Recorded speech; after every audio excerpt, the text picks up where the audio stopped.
Hi there. I'm Charlie. Mabel, do you want to come up and say hi? Yeah. Come here. This is Mabel. And thank you for watching our videos. I just wanted to say hi. Welcome to the end of September for you. I've been on a, or whenever you're watching this, but I've been on a content creation, just record all the videos, channel through, channel out, all the things. When I ask my own Akashic Records, why? For what reason do I feel this push and accelerant to do all of this? The answer is just, this is your process. This is how you get stuff out into the world. And when I feel into who's on the other side of the camera, I don't know who you are. And I think that's so cool. I can feel you. Kind of like Doug and Up, right? I can smell you. I can't smell you because, you know, we don't have that level of sensory heart coherence yet, but but I can feel you, and I can see you in the Akashic Records. You are a bright and shiny soul, because I'm not someone who has visual stuff or external auditory stuff. All of mine is internal. And when I say I see, it's mind's eye seeing. It's it can be anything from animated looking to very cinematic. I mean, when your primary language is screen-based entertainment, you know, you have a lot internally that you can pull from to help translate, right? The more you have internally to help translate, the more it will come through like that. It's part of why I like using YouTube and movies and TV shows when I'm getting in downloads or doing some sort of channeling. I adore going to YouTube, finding whoever it is that I'm watching for that day. If it's spiritual content, especially because it's coming through from a channeler who is intentionally providing information. And if it's like these videos where there's not a whole lot of editing, you have an unbifurcated Akashic record container of that person's time and their entire, just the entirety of their time and life script in that moment. And when you're in the Akashic record containers with them, it's a little bit like walking just into the room with them. You're in my hoodie. You're in my hoodie. Can I get it out? Thank you. Thank you. Oh, but it's a really cool and fun way to test out and feel into your own records, into your own, how does this feel? And today I just wanted to talk to you, my new parasocial friend, because I'm in this state now for myself where I've had to, by personal choice and by just the choices that others have made when they've encountered me in my fullness, like me and just how I am, I've had to go very small and very intentional and very, this is what I care about, right? And that's a very common thing for anyone going through an awakening.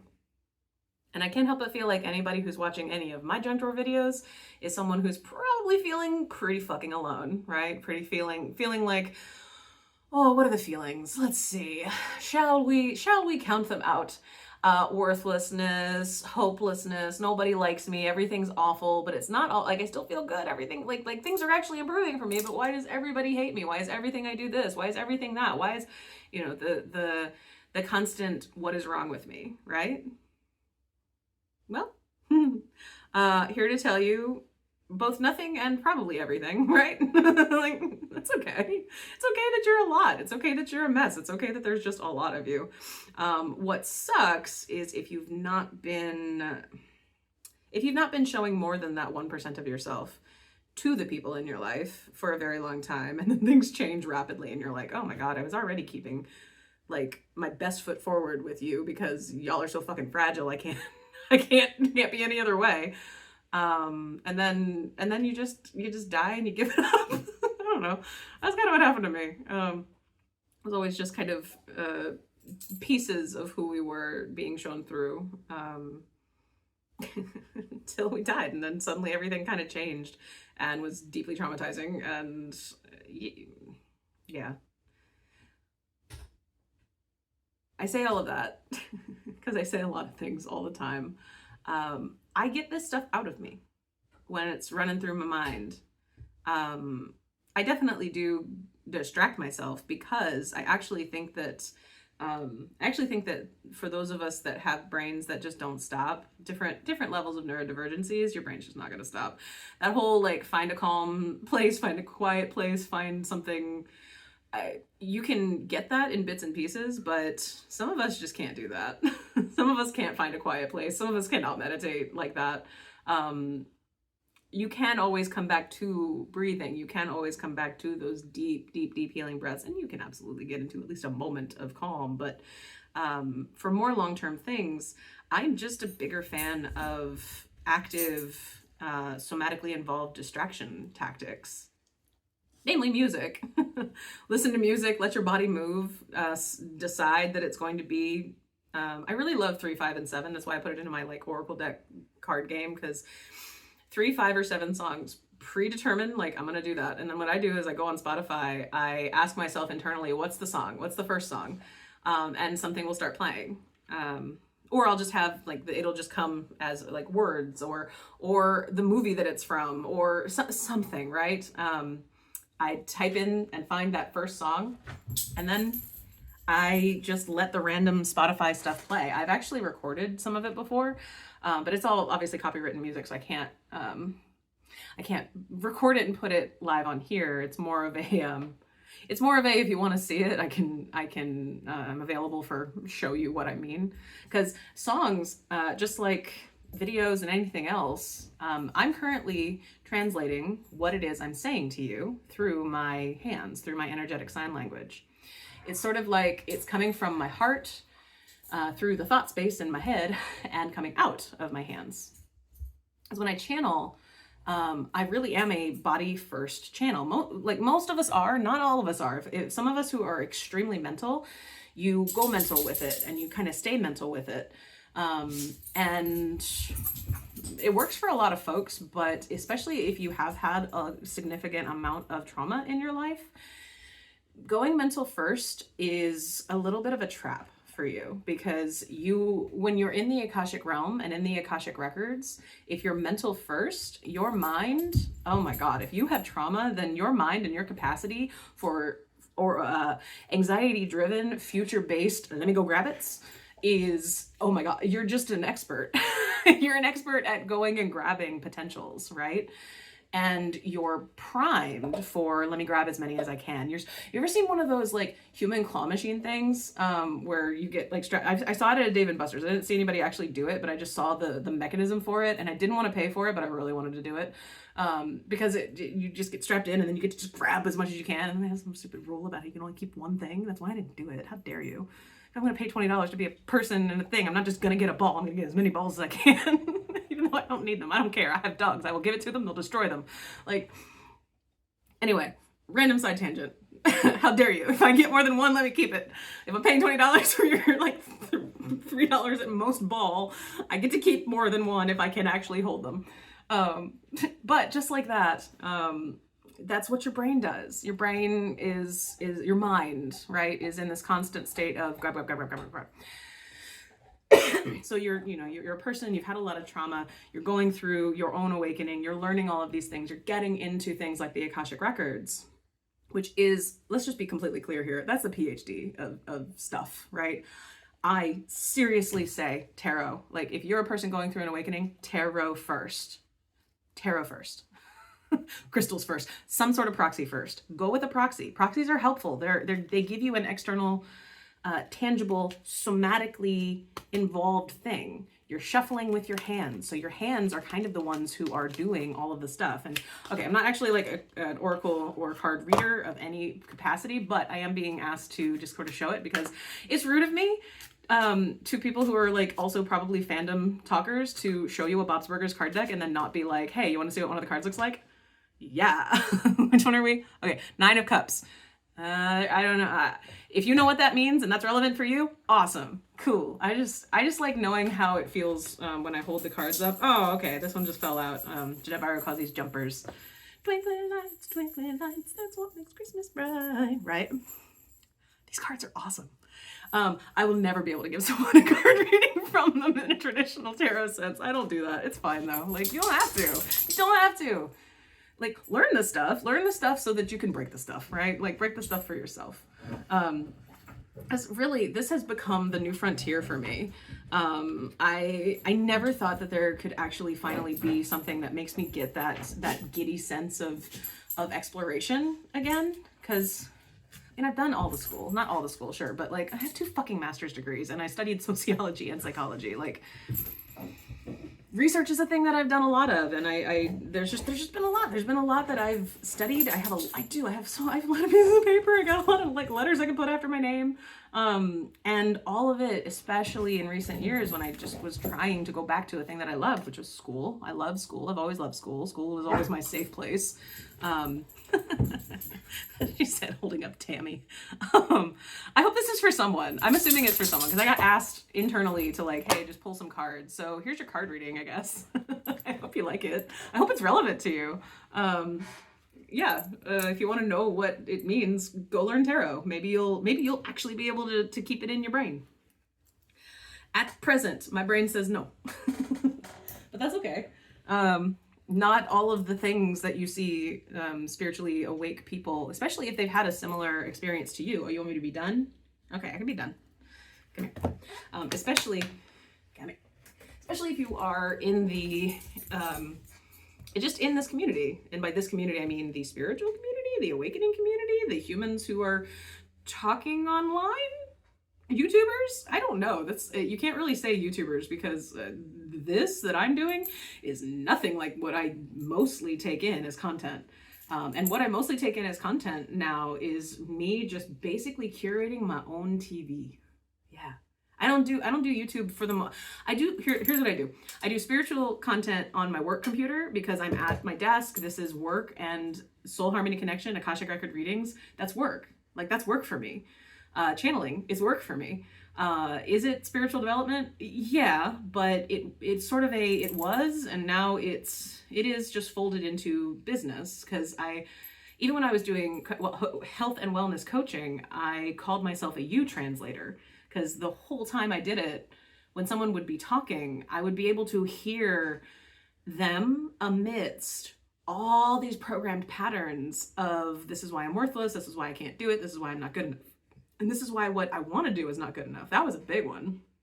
Health and wellness coaching, like the biggest thing was just helping folks understand the richness and importance of itty bitty little goals and right now stuff, and whatever it is that your body, like whatever it is that you can do to get in touch with what your body says. That's why I talk about the music, because instead of doing oracle decks or card decks, I actually have been using Spotify as a proxy, as my external, because I pick the one song, I hit play, I start doing light language movements and dancing, and Mabel's acting as a bit of a like dampener on this right now, because she's also very attuned to what it is that I need, what it is that you need, what it is that this conversation is all about, right?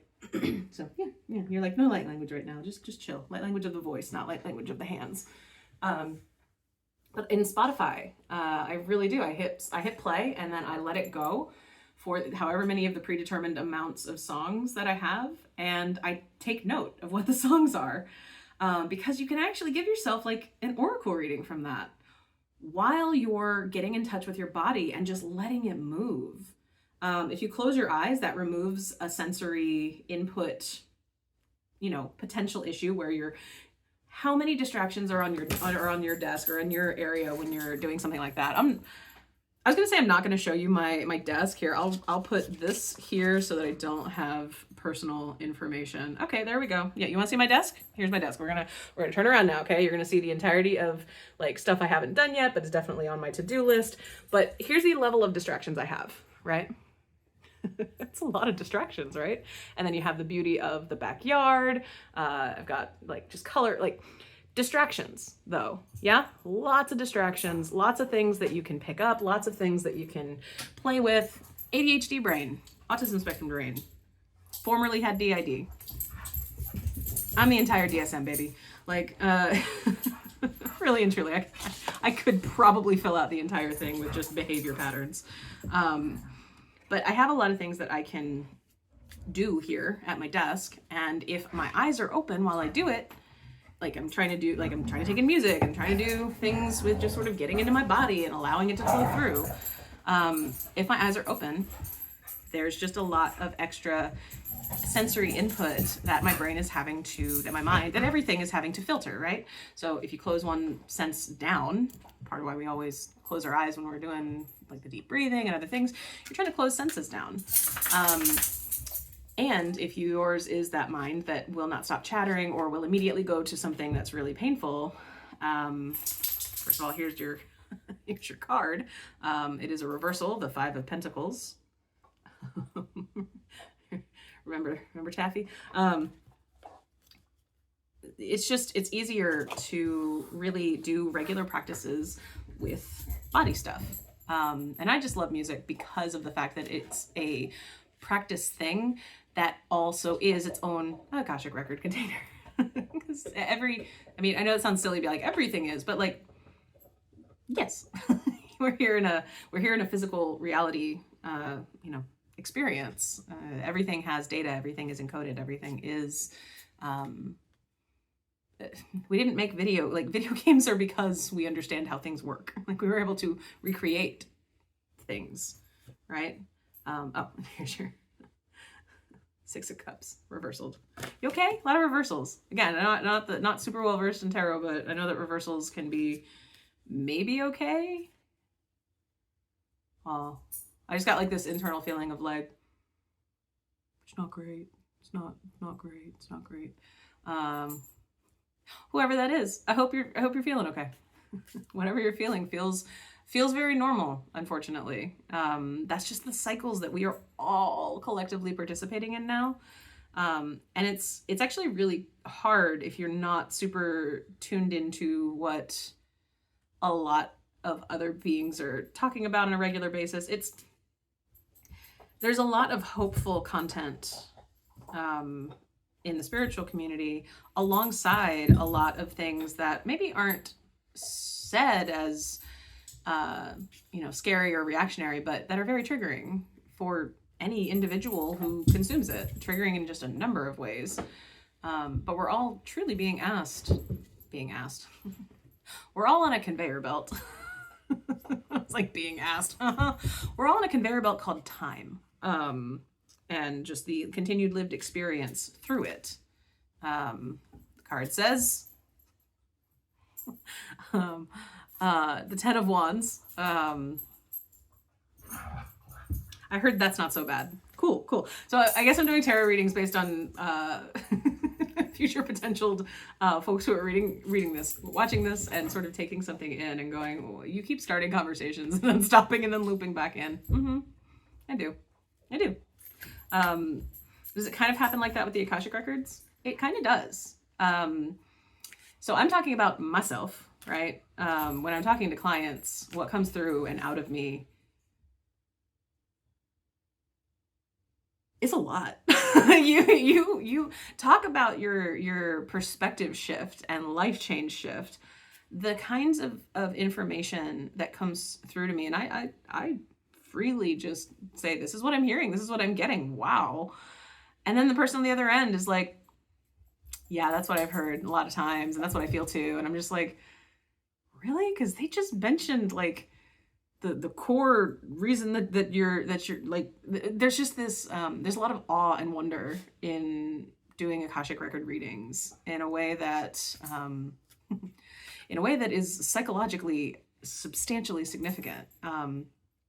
And it can be really challenging if it's more new and if you don't quite have the physical and mental flexibility. Like if you're not used to this constant new perspective taking, and you are very mental, if it's hard for it to flow, if it doesn't really come out, it can kind of get stuck in this almost like Faraday cage of our minds.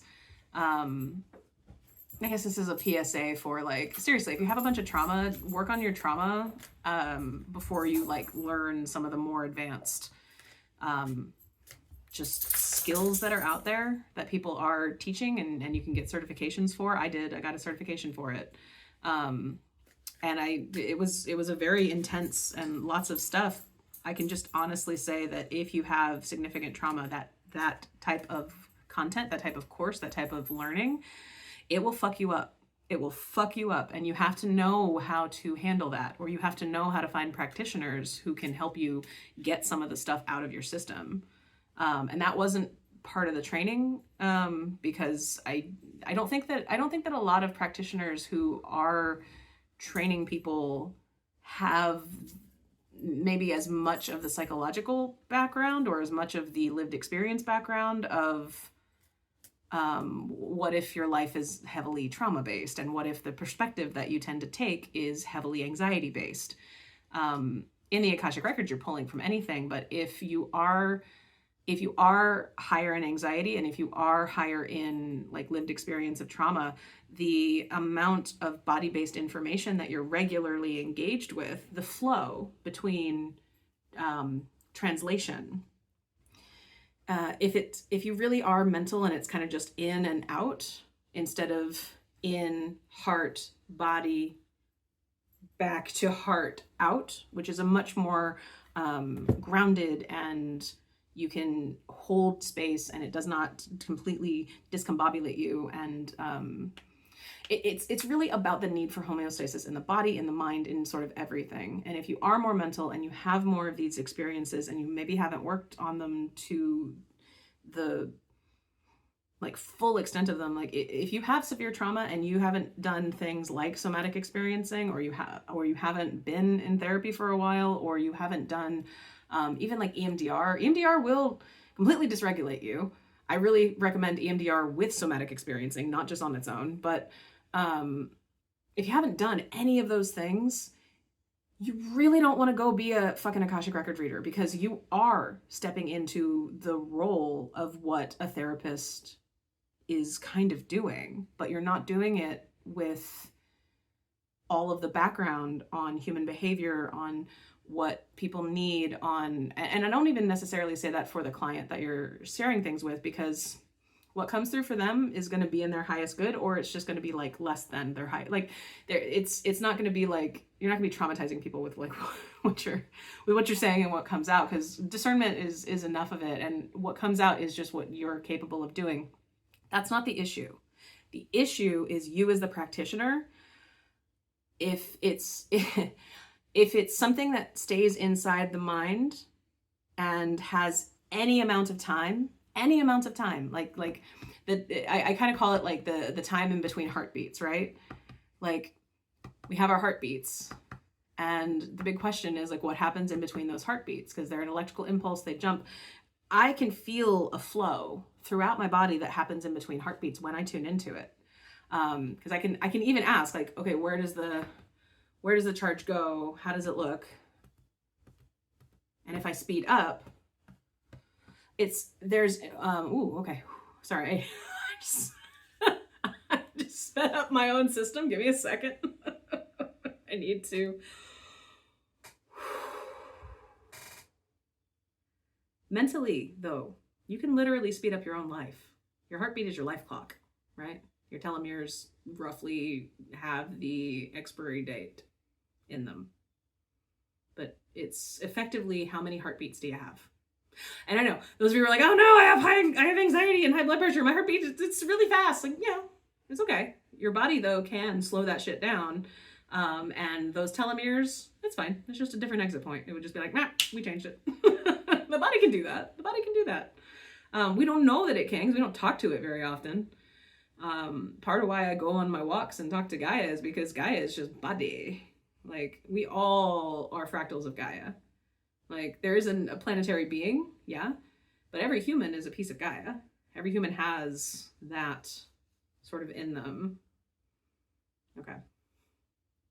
You see how much I'm having to do right now just to get my heartbeat back to a stable place? Because mentally, and with what I was doing with my hands, I sped it up so fast that I'm just pulling it back in. This is me regulating my body, regulating my blood pressure, actually. Something I can also do while I'm singing. Found that out while I was dying. because it makes sense, right? Your singing is a somatic experience. It's a somatic thing that you're doing, and you're using your diaphragm, especially if you are a trained singer. I am a trained singer, not like a professional, but trained. Okay, and I'm listening to my body right now, and it's saying you need liquids. Always have water near you. That's not water, that's smoothie, but that's just because when you go walking around with Gaia, you just get this feeling where you're like, you know what? I want to just enjoy this like Eden space that I'm in right now. Okay, I'm gonna have some green machine, right? just put some plants in you. Get the feeling continuing for a while. All right, are we good? Are we good? Okay. But really and truly, there is a level of life experience that maybe you have or haven't worked out of your body yet. Like maybe you've worked it out of your mind. Buddy, hey, come here. Maybe you've worked it out of your mind, but the body keeps the score. It's a great book, Bessel van der Kolk, The Body Keeps the Score. Like the way that I've seen it when I ask, because I ask all kinds of psychological questions of the Akashic Records. I'm like, okay, but what is this? Okay, but what is that? Okay, but what is this? And sometimes I get answers, and sometimes the answers I get are, you don't have to know that right now, so shut up. I actually did set that up with my own guidance team and with my own records to have sort of a, to me, the questions start to become boring. I've set it to boring. When the questions start to feel lifeless, when they start to feel like, bleh, like there's just nothing there. Bleh, bleh. That's how I know, okay, I can stop. Like that thread is not going to be worth it. Let's just pivot to something else. You have to be really, really discerning when you're doing something like that with a client, because whatever comes through, you have access to the everything. And when you're in this space of providing what comes through in a channeled way for someone, and you're considering, okay, they paid for this, it's not particularly cheap, it's only an hour, there's a lot of pressure, it is like 10 years of therapy in 1 hour, and what's coming through is for their highest good, but I'm still questioning things because I'm, an eternal skeptic. That's a lot of anxiety to go into it with, right? And you don't necessarily just shut that off because it's kind of a core piece of who you are in any moment. You don't just get to shut off yourself. You have to engage with yourself and acknowledge what's there, who's there, how much of you is there, how much of you shows up in these kinds of interactions. Because yeah, maybe the really anxious part of you doesn't show up at Akashic Record readings. I'm not anxious when I do them, ever. I love doing Akashic Record readings because they're just fun. You are bathed in the Akashic Records of another person, which means you're just like walking into the hall of their higher self. Do you have any idea how like absolutely impressive that feels compared to anything else? And it's always different. Every single person's is different.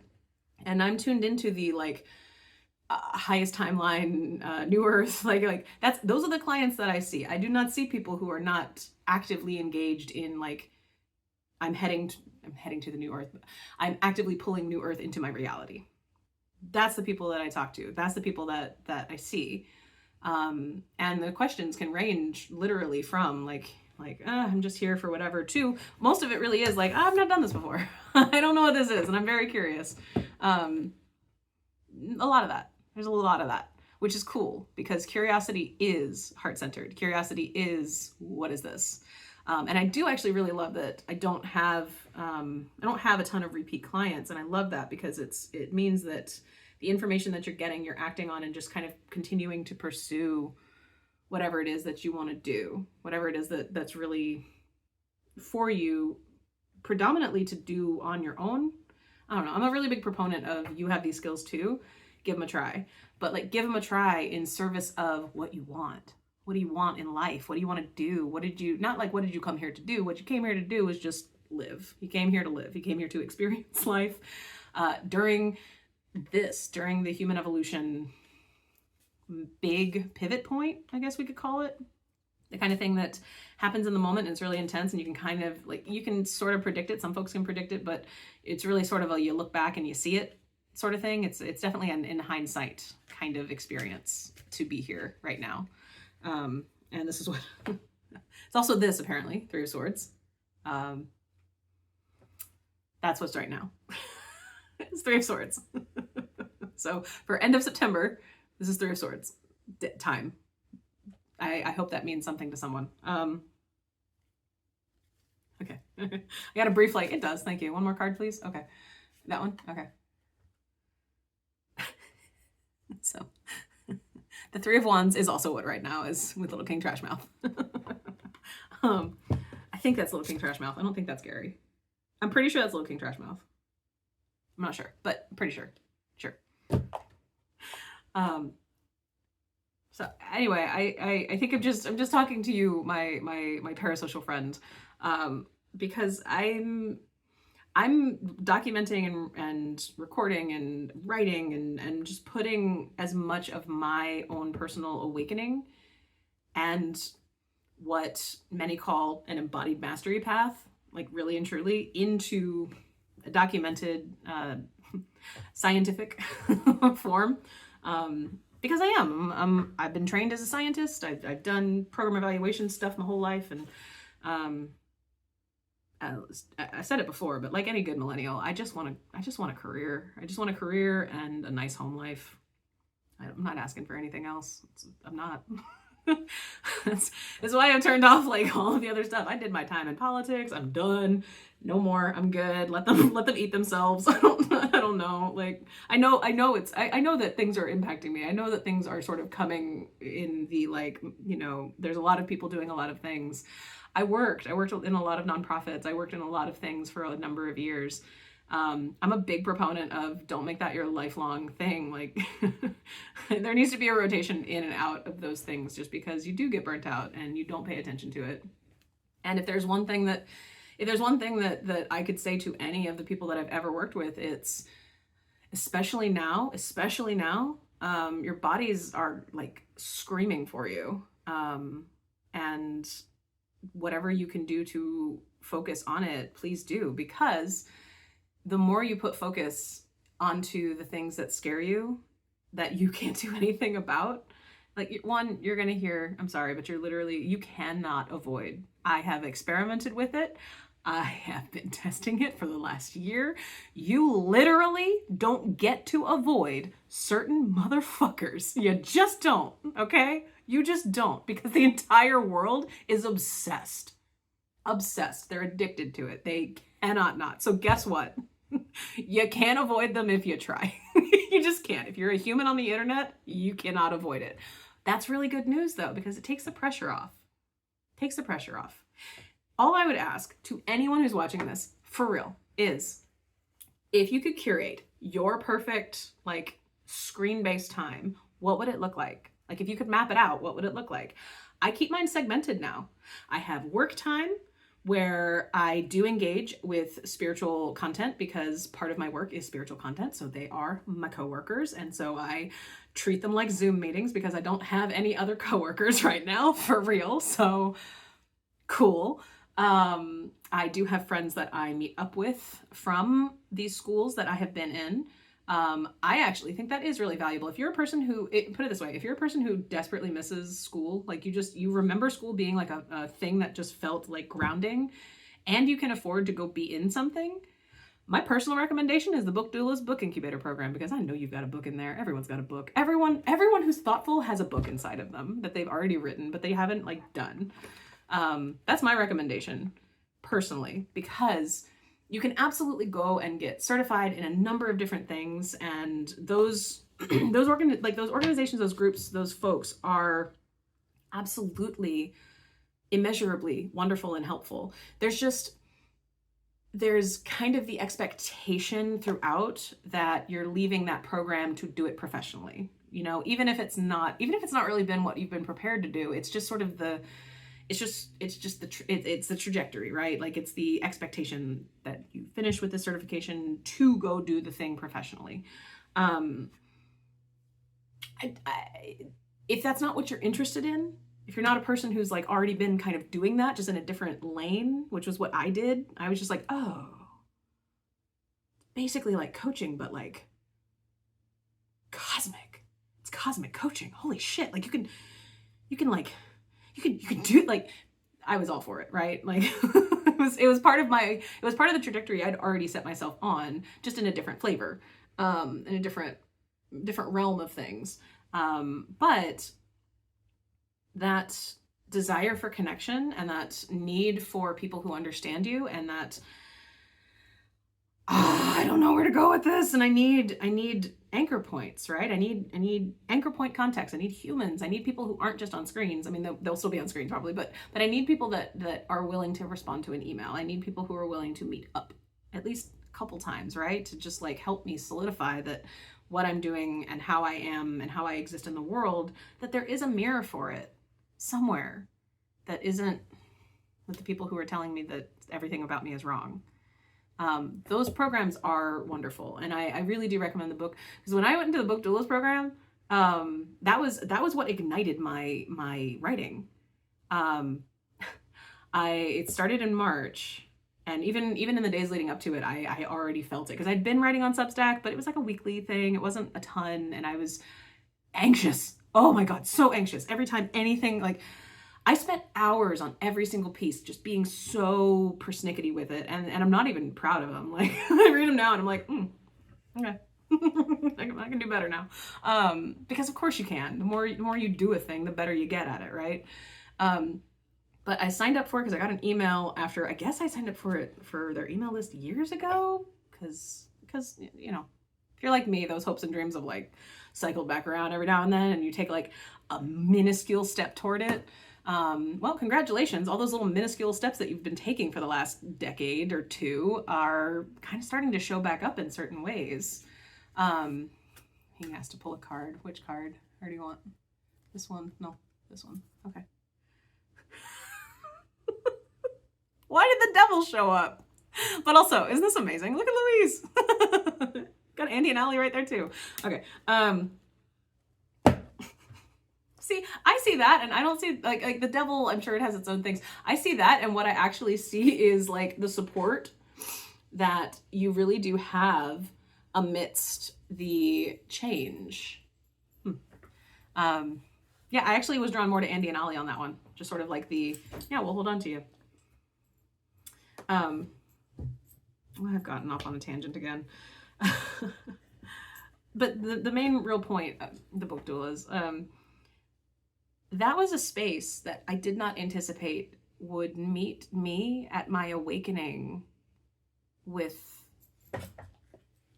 just welcome arms. So, okay, I signed up for the program because I got the email, and in that internal like ding, I experience like fully resonant, yeah, go ahead, like do this thing that you're thinking about. It comes as it really does come as like a bell inside of this area. I feel it, I see it. There's just, it's a noticeable thing. I have that set up for myself because I don't always pay attention to things. So I need some sort of somatic response, and my body provides me that, right? So I follow it, and that's how you know what it is. I'd been following internal dings for years of like, ding, yeah, that idea was resonant in some sort of loving direction. Yes, did it. Okay, what do I do now? You wait. You wait until something else comes in. But saw it, saw the price tag, went, just because when you're not making money and you're in the process of building a business, everything you spend money on feels like the worst idea, and everything that you do feels like the worst idea. But I signed up for it after a conversation with because there was sort of this like, okay, if I do this, it is my job. We both know that. It will be my job. My job will be writing, and I will get it all out, and it will also spearhead the video game, and it'll do all these things, right? And so I did. I shut down the free Akashic Record readings I'd been doing. I actually, before the email, and this is how you know like divine timing, right? Or just things. I got internal guidance during just during one of these where I would talk to myself, because I'm just recording how I talk to myself, to be completely honest with you. And I'm talking to you, a person who's not me. But this is my process. I channel and talk in my safe space so that I can hear myself. And that allows me to practice the channeling. It allows me to practice Akashic record reading. It allows me to do any of the things I need to do. I think the reason why a lot of people might struggle with Akashic record reading is that they're not aware, maybe. They're not giving themselves permission to go be like 4 years old again when you're doing it. Like go pretend. Go practice with yourself. But don't do it all in your mind. You do it all in your mind, you go into 50 different directions of things. What you hear yourself say is an easier way to trigger what comes next in the question and answer. And if you can include a pen and writing while you're doing it, that just opens you up more to what else is coming out of me? What else am I able to write out? What else is coming?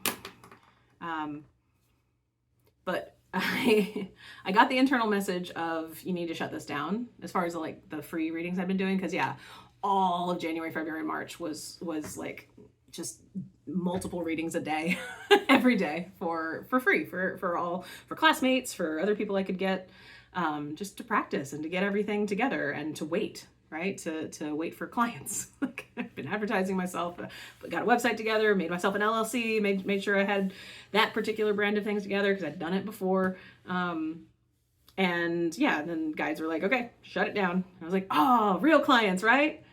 No, not for real clients. Real clients, not for paying clients. No, it was for the Book Duelist program. I didn't know it. I got an email and immediately signed up. And then like a couple weeks later, like the day before I think it started, Lee Harris sent an email because he'd been through it.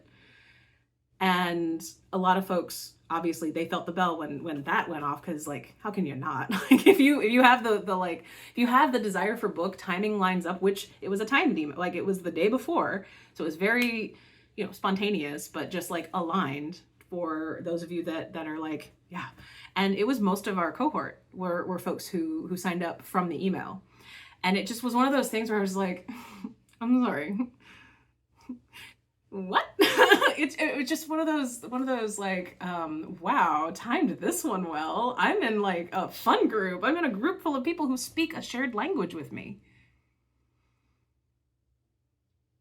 Most of them were regular consumers of Lee Harris content.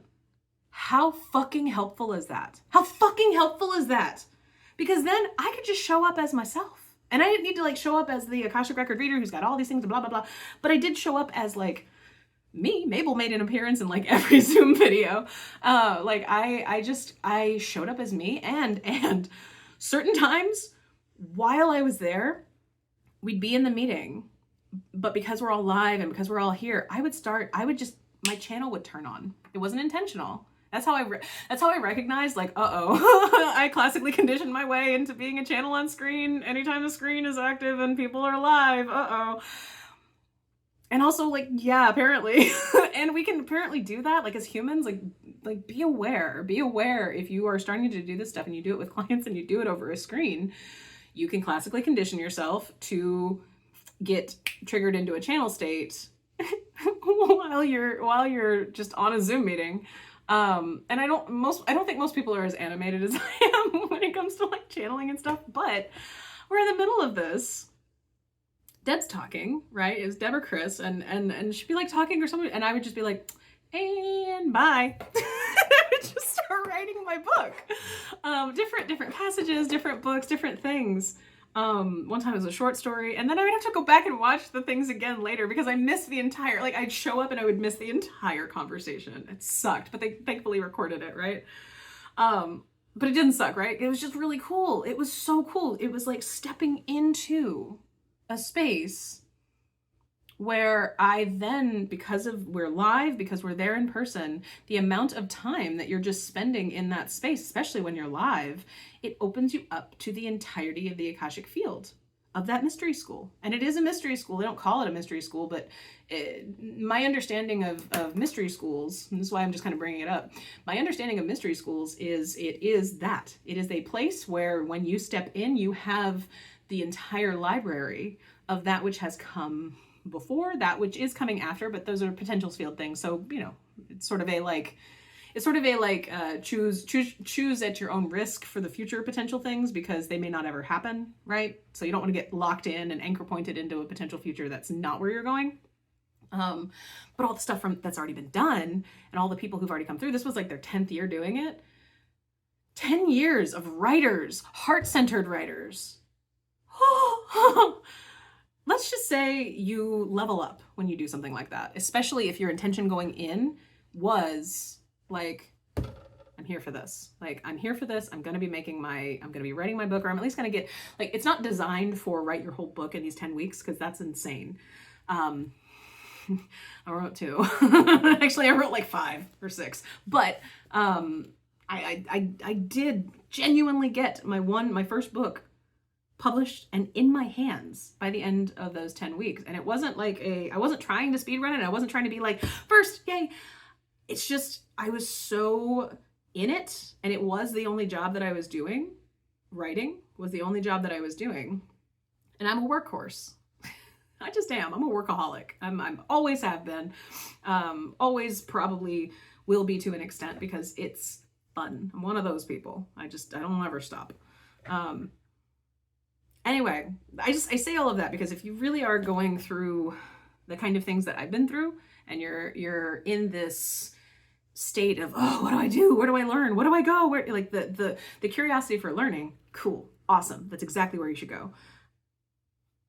But the where is, you just want to make sure that you're not pulling threads that aren't yours.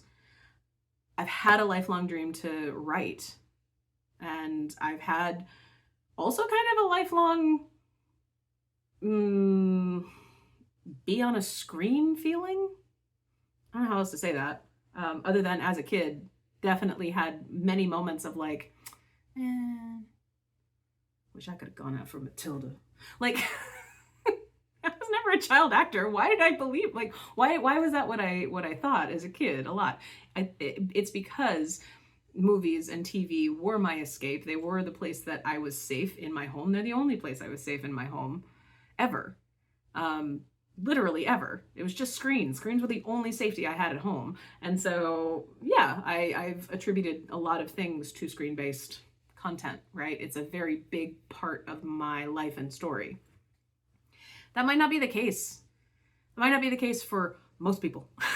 In fact, I would say you want to be discerning with this kind of stuff because you can feel someone on the other side, and because it's the internet. There's a lot of really painful stuff that people are getting out of their system at other people right now. I mean, always have been, but like, and the the pressure that also kind of comes with these bigger turn your awakening into hustle culture, it derails you a little bit, and it puts you into things that you didn't need to go through, or you didn't need to, there's gentler ways of handling all of our stuff, and there's gentler ways of kind of processing it and letting it out, and just sort of really getting clear. Get clear on what it is you actually want. If you film a video like this, like I do, and your body, when you're done, is like, high fives, yeah, high fives, that felt really good. Congratulations, you're probably someone who's going to benefit really well from playing on YouTube. That's what I do. I'm just doing it now. I turned off the comments after. Okay, I put things on YouTube, and then this isn't the first time. I've had a YouTube channel since like 2015, but I put things on YouTube, and got an incredibly kind and awesome comment from a creator that I made an entire video for, because I wrote a book. It was just like the synchronous time of like, I was writing my big writing thing, and then Ally Spagnola came out with her Outrageous University. Ooh, I'm going to show you something. Yes, I'm going to show you this. It's on my shrine now. Yay. And if you've been watching any of my content, you like know me, so cool. Look, it's my class ring from Outrageous University. Isn't that fun? Look. And I'm showing it to you at the end of my video because, oh God. Okay, well, this is it, class ring. What's really fun, the actual like ring itself. I did have a class ring in high school. Why? Oh my God, why? Like seriously, why? I was the one that bought it too, because like I wasn't given money. I had to pay for everything myself. But like, this is really cute. This is really fun. Like it's my Outrageous University class ring, where I gave myself a PhD in applied timeline dissolution. I wrote a book about it and did a YouTube video about it. Because I am a fan. I'm just a fan. I'm a fan of life. And I have so many stories that could probably make you think, how could you be a fan of life if that's been your life? Yeah, I know, but I am. And I really appreciate when other people are fans of being here too. And they just do things that are just in line, right? In line with where you are and what you're doing. And not everything for me, especially these days, like a lot of stuff has lined up with a lot of spiritual content on YouTube, but no, makers and people who are doing content creation, they're doing it from a heart-centered way too. They're channeling through their stuff. They're just not doing it with all the language of Akashic Records and New Earth. And I am personally very worried about the world who hasn't been paying attention to this side of things once some of the other stuff that we all know is like, you know, like we all know what's happening in the world, and some of us can absolutely tap into potentials field things that feel very big. I personally have a lot of visions. I have a lot of visions that involve fire and a lot of visions that involve volcanoes. And they're getting loud, really loud. Like I keep channel writing them out. They've started coming out with dates on them, and I'm keeping them for personal, like just documentation of manifestation stuff, right? Because I'm also trying to kind of show like how wrong, how wrong or how right, or how just it's a misinterpretation that could be, or you're interpreting things from a potentials field that's months away. And we're currently in this state where things are changing way more rapidly. They're not, you can't do the same math that we used to do. Remember how, you know, for kids, they changed math? Well, maybe we all changed like metaphysical math too. Like truly, like those of you that have been really, really good at future sight stuff for a really long time, has it started getting less right? Have you been a little bit more wrong lately? That's sort of like different potential fields, timeline future stuff that's just dissolving at a faster rate because we're all doing a much more cohesive job of moving in alignment together than seemingly was predicted. But it was like things predicted from before the internet, things predicted from before YouTube, right? Things predicted from before YouTube came out. There's no way that y'all could see this coming. Like now, right? Like the speed with which people are capable of connecting with each other and having conversations through time. I'm talking to you from September 12th. You're hearing me from, what's today? Interestingly, I heard October 18th. So I don't know who you are, but hi, I could hear you just now. Through the Akashic realm, through you tuning into my Akashic record container of a video that I can tune into in either direction. Because it's my present, it's your future, it's my own future too, where I will be. Yay, good, because I've had some intrusive thoughts lately that are. When you do a lot of content creation and then you're like scheduling it for the future, there's this part of you that's like, am I doing this as like a posthumous thing? It's really scary. Like it's scary to be a channel and also be a person who has consistent intrusive thoughts, right? Because then you can just like go off. You can go off into really weird directions. This video, again, I always complain about my videos being long. I'm gonna go ahead and assume that you're here because you like me. I like you too. Thank you for being here. Thank you for listening to this. I encourage you to do your own version of this. Some level of play with the parasocial from this side, from the content creator side. You don't have to do anything with it. And seriously, do it as a somatic exercise. What is it that you can do? Yeah, right, Mabel? Somatic exercise. Yeah, somatic exercise. What can you do to create something with what you've got going on inside of you with the intent of someone else will see it? Because there's a level of quantum entanglement that you tap into when that's the case. You tap into your own future, an anchor pointed future, and see how far you get in that process, really. And if you want to document it along the way, cool. That means you're a consciousness explorer. And if you want to know more about that, substack.com/@CharlieMorrow. I have 5 Substacks.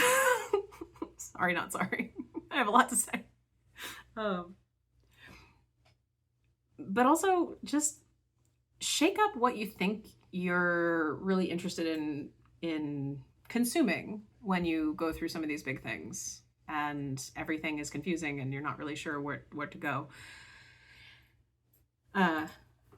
It'll just make you more well-rounded in terms of the kinds of perspectives you're taking and the kind of questions you're asking and the kinds of personal anchor pointed things that you're wanting to really tap into. If the only thing you're consuming is one type of content, it's going to influence the kinds of things that you're doing and the kinds of things that you're thinking you can do or want to do. And you kind of forget that the rest of the lived experience of being a human is still here. So I'm going to give you one more card too before we go. And just to kind of say, like, the more I have embraced just how I am, and not that, I don't want to say like I showed up as a polished version of myself to people, because no, but when you have DID, everyone doesn't see every part of you. And recent friends have only, they've been used to understanding that we had DID, but they never really saw it. Tried once to like actually introduce, like everyone tried to actually introduce who they were when they switched in during just a general hang, and people were not cool with it. They were weirded out. It hurt. We'd forgotten that. And then, yeah, because they didn't understand. Nobody outside of my house. Husband understood. He did a great job. But no one outside of my house took the time or care to actually understand DID, even though we explained a lot of things and gave them a lot of information. Queen of Cups. It's yeah, like that. Like that, right? And it made things infinitely more complicated when all of those internal family members died. Made it way more complicated. The friends didn't understand, and they've not understood so bad that everything about me triggers them, or triggered them. And they were just like, no. We've known you for 20 years, but no. Like, that happens. It really can. I haven't liked living as a singleton inside. I hated it. It's the worst thing I've ever gone through. That's part of why it was so traumatic. Woke up in the fucking psych ward, silence inside this head. I know for some that seems like a wonderful thing. It's not when you've spent years working on internal harmony to the point that you all get to self-love. No, it was the biggest tragedy I've ever been through. And not only does no one understand that, but not a single fucking person in my life outside of my husband who also lost his family gives a shit about that, because they don't understand it. Like, those who care. They care. His parents care. His brother cares. Like, that's a known. Caring and understanding are not the same thing. And disenfranchised grief. Been through it before. Not like this. I'm 17 months after now, still talking about it on a regular basis, because part of why I'm living as out loud as I can and going to be continuing making content in general, also talking about DID, talking about them, talking about whatever it is that they channel through, because they're back. They're back in a mediumship way. So I'm just gonna hug on Mabel for a second and let that feeling just come into my body. Because for me, even just the verbal acknowledgement of I have my internal family, to be honest, just the ones I want to talk to. Not everybody, I'll be honest with you. But they're all back online. I couldn't turn them back on. I couldn't access those channels. Because some of them, it wasn't a back on, right? Like, it was I have to set up new infrastructure for this other-sided entity.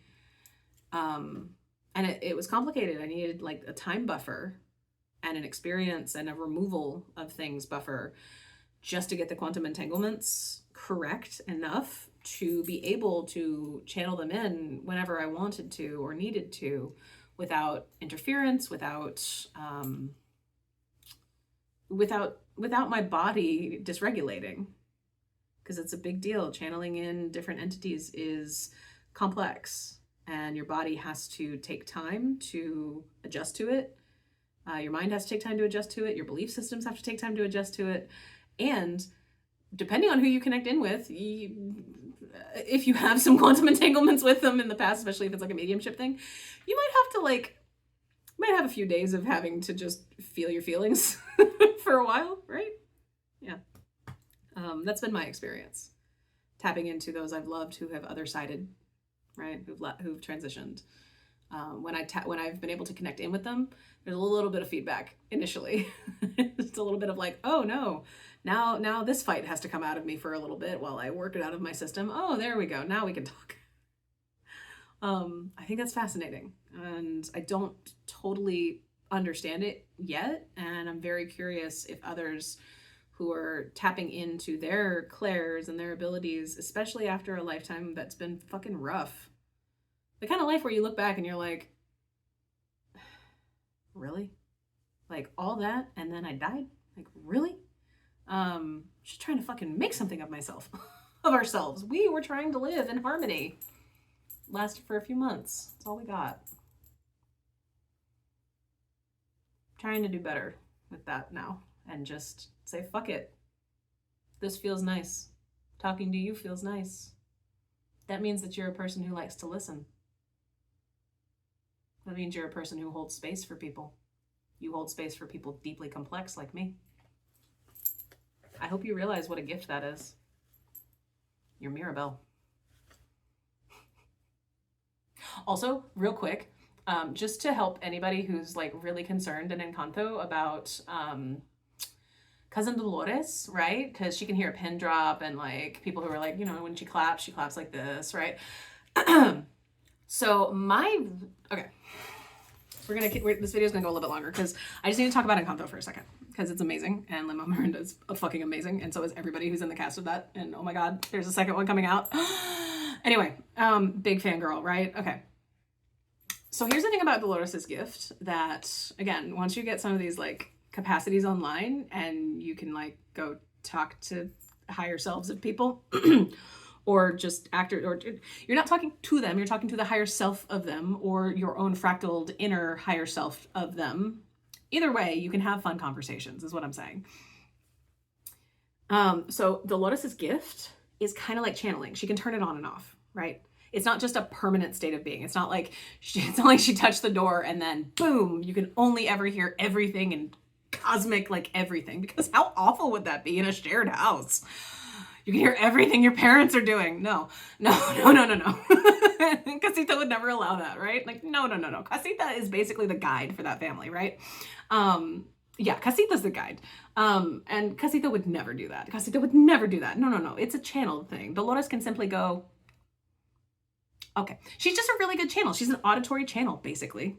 But it's external. And she can hear it through things. But she can just go, boop. Because, like, Abuela asks her who to tune into, right? She's just also nosy, because of course, you can hear everything, wouldn't you? You would. You know you would. It's okay. It's okay to be honest about what you would do if you had those gifts. Because y'all, for real, we as humans are at the threshold of being able to turn on these gifts. Some of them through conscious choice. I mean, all of them through conscious choice, if I'm being completely honest. Like, obviously, it's conscious choice. But, like, how much conscious choice is there really when you are on a conveyor belt? It's more like you're on the conveyor belt of life, right? Because it's time moving forward, right? And it's a little bit like, remember when kids could like take a shopping cart and like just go through the Toys R Us and just like go ham and just like, into the things. Some of us are kind of doing that right now. And it's like, you don't need to do that. It's fine. You're on the conveyor belt. You don't need to like, into the cart, right? Like, it's not a timed thing. Like, the rest of your life is the timed thing. But like, the world is kind of Toys R Us. So, you know, just take your time and like, you know, buffet style, right? Treat it like a buffet. You don't want to fill your plate with everything. You can, and like a buffet, you can come back. I mean, but also like with these abilities, like you're You're being the arbiter of your future, and you're pulling in different gifts to just enjoy experiencing being a human right now during a time when it's not going to be particularly pleasant. I mean, it's already not, but there's a little bit more of the same energy, right? And we can all feel it. And there's worse energy in a lot of ways and in a lot of places. It depends heavily on where you're focusing on. If I do focus heavily on natural disaster stuff, I feel it, and I don't feel it as something that is in my personal future potentials. Unless I go real heavy into it and that's all I focus on, in which case it's like I'm forcing myself there, right? Like I'm like, no, this is where I'm heading because it's the only thing I'm paying attention to. And that's not to say that you can't not see things and that what you're seeing is not correct all the time.